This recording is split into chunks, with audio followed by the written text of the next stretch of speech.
উত্তরণ শিশু বিকাশ শিক্ষা নিকেতন যিনি সৃষ্টি করেছিলেন তনিমা দে ও চম্পক দে। তনিমা দে ছিলেন আমাদের উত্তরণ শিশু বিকাশ শিক্ষা নিকেতনের সুপারিনটেন্ডেন্ট।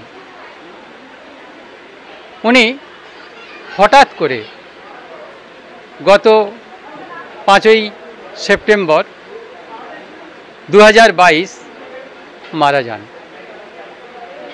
ওনার আজ তৃতীয় মৃত্যুবার্ষিকী উপলক্ষে আমরা আয়োজন করেছি তনিমা দে স্মৃতি রক্তদান শিবির।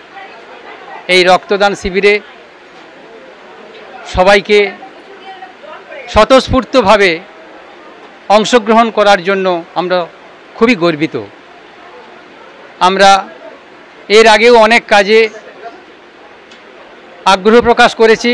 আমাদের অভিভাবক অভিভাবিকা এবং এলাকার এই বিদ্যালয়ের শুভানুধ্যায়ীরা খুব ভালোভাবে আমাদের সঙ্গে সহযোগিতা করেছেন, আজও করলেন। আমরা যেন ওনাদের সবার সহযোগিতা সবসময় পাই এবং তনিমা দে ও চম্পকদের সৃষ্টি এই উত্তরণকে উত্তরোত্তর বৃদ্ধি করতে পারি, এগিয়ে নিয়ে যেতে পারি, এটাই সবার কাছে কামনা করি। আমরা মোটামুটি আশা রেখেছি 50 থেকে 60 জন রক্তদাতা এই রক্তদান শিবিরে রক্তদান করবেন। ওনারা আগে থেকেই অঙ্গীকার করেছেন, নাম নথিভুক্ত করেছেন। হয়তো ডাক্তারবাবুরা কয়েকজনকে বাদ দিতে পারেন, এছাড়াও আরও অনেকে বলে রেখেছেন ওনারাও আসবেন। আমরা আশা করছি 50-60 জন ব্যক্তি আজ রক্তদান শিবিরে রক্তদান করতে পারবেন। আমার নাম শ্রী প্রাণকৃষ্ণ চক্রবর্তী, বর্তমানে উত্তরণ শিশু বিকাশ শিক্ষা নিকেতনের টিচার ইনচার্জ। উত্তরণ শিশু বিকাশ শিক্ষা নিকেতনের উদ্যোগে এদের স্কুলের প্রথম থেকে যিনি হেডমিস্ট্রেস ছিলেন তনিমা দে, তার স্মৃতিতে, তিনি চলে গেছেন, তার স্মৃতিতে আজকে রক্তদান শিবিরের আয়োজন করেছেন এই বিদ্যালয় কর্তৃপক্ষ। গভীর ধন্যবাদ জানাচ্ছি তাদেরকে, কেননা এই ধরনের কাজ যত বেশি হবে তত সমাজ উন্নত হবে এবং আমি আশা রাখবো যে অনেক বেশি মানুষ এ ধরনের কাজে উদ্যোগী হবেন। আজকে রক্তদান শিবির একটা গুরুত্বপূর্ণ কাজ, সবাই জানি আমরা, কিন্তু সবাই এগিয়ে আসছি না।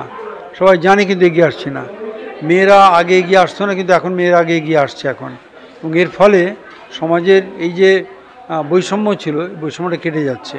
মেয়েরা যত এগিয়ে আসবে তত আমরা আরও বেশি করে বেশি রক্ত পাবো, আরও বেশি রক্ত পাবো, এবং যত বেশি করে রক্ত পাবো তত আমরা সমৃদ্ধ হব।